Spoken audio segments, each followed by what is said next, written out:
বাঙালি খানায় সবাইকে স্বাগত জানাই। আপনারা তো অনেকভাবে লাচ্ছা সেমাই তৈরি করে খেয়েছেন। একবার আমার মতন করে সহজ পদ্ধতিতে আপনিও শিখে নিতে পারবেন ছোট ছোট টিপস সহ। তবে আজকে আমি এখানে লাচ্ছা সেমাই কিভাবে রান্না করতে চলুন সেটা একবার দেখে নেওয়া যাক ভিডিওর মাধ্যমে।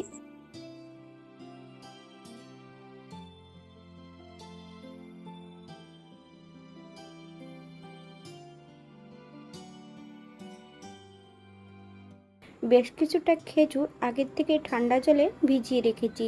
সামান্য একটু জল দিয়ে একটা মিহি পেস্ট তৈরি করে নেব।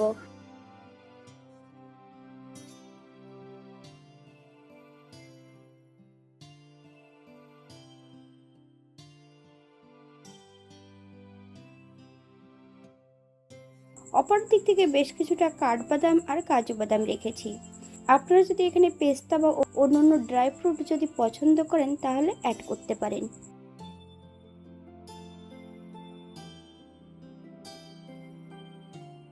অপর দিক থেকে একটা পাত্রে বেশ কিছুটা দুধ গরম বসিয়েছি।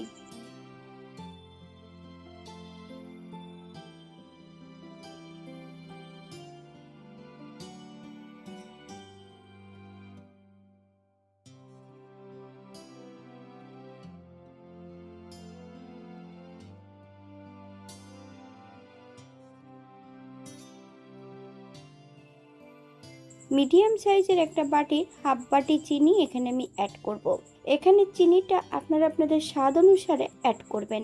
গ্যাসের ফ্লেমটা হাইতে রেখে বেশ কিছু সময় জাল করে নিতে হবে।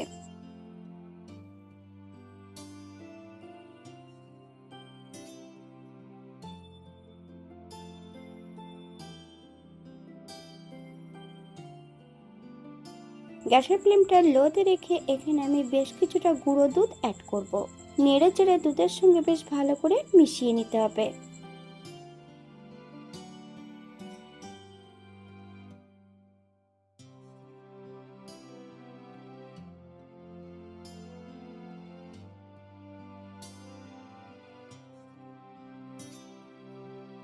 দুই চামচ কাস্টার্ড পাউডার একটু ঠান্ডা জলে গুলে নিতে হবে।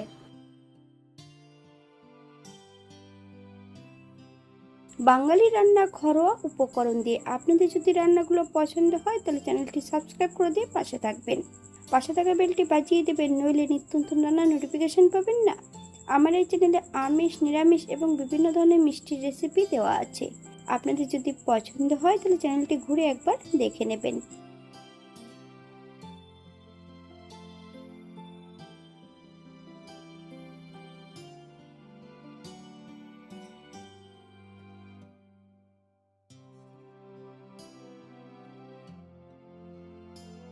গ্যাসের ফ্লেমটা লোতে রেখে সম্পূর্ণ কাস্টার্ড পাউডারের মিশ্রণটা অ্যাড করতে হবে।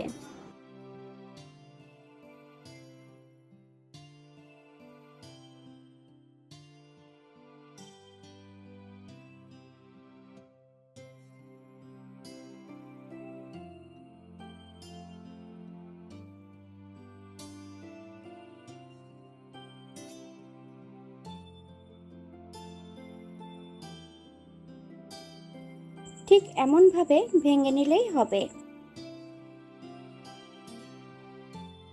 সম্পূর্ণ লাচ্ছা সেমাইগুলো অ্যাড করে দেব। গ্যাসের ফ্লেমটা লোতে রেখে অনবরত নেড়ে নিতে হবে।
আগের থেকে আমি যে চিনি গুঁড়োটা করে রেখেছিলাম তার মধ্যে আমি এলাচ দিয়ে গুঁড়ো করে নিয়েছি। সম্পূর্ণ চিনি গুঁড়োটা অ্যাড করতে হবে। গ্যাসের ফ্লেমটা লোতে রেখে বেশ কিছু সময় ধরে নেড়ে চেড়ে মিশিয়ে নেব।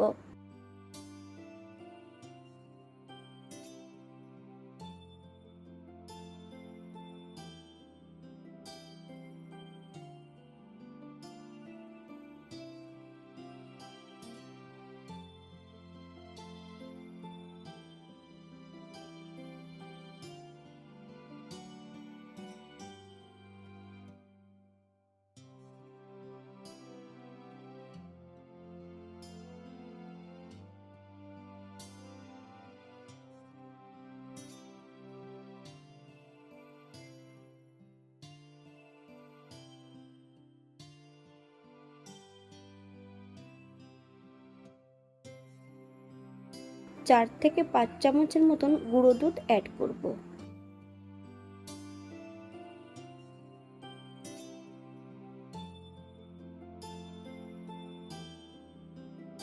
সম্পূর্ণ বাদামগুলো এই পর্যায়ে অ্যাড করে দিতে হবে। গ্যাসের ফ্লেমটা লোতে রেখে বেশ কিছু সময় নাড়াচাড়া করে মিশিয়ে নিতে হবে।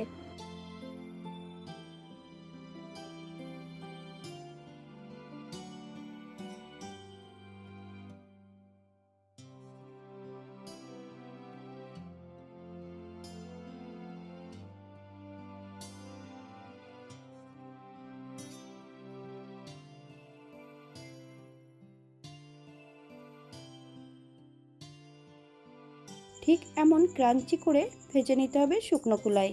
আপনারা একবার স্ক্রিন থেকে ফলো করবেন।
একটা পাত্রে আমি সম্পূর্ণ লাচ্ছা সেমাইটা সেট করে নিয়েছি।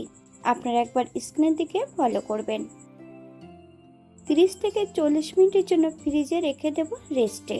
40 মিনিট পর এটাকে আমি সার্ভ করব।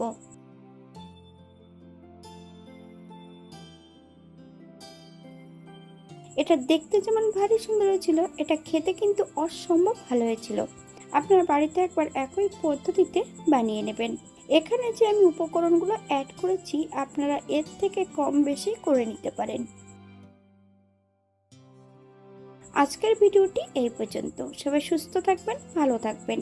অন্যদিন নতুন রেসিপি নিয়ে আপনাদের সামনে আবার আমি হাজির হব। নতুন ও পুরনো সকল বন্ধুদের অসংখ্য ধন্যবাদ ভিডিওটি দেখার জন্য। হাতে যদি সময় থাকে তাহলে একটা লাইক, কমেন্ট, শেয়ার করবেন।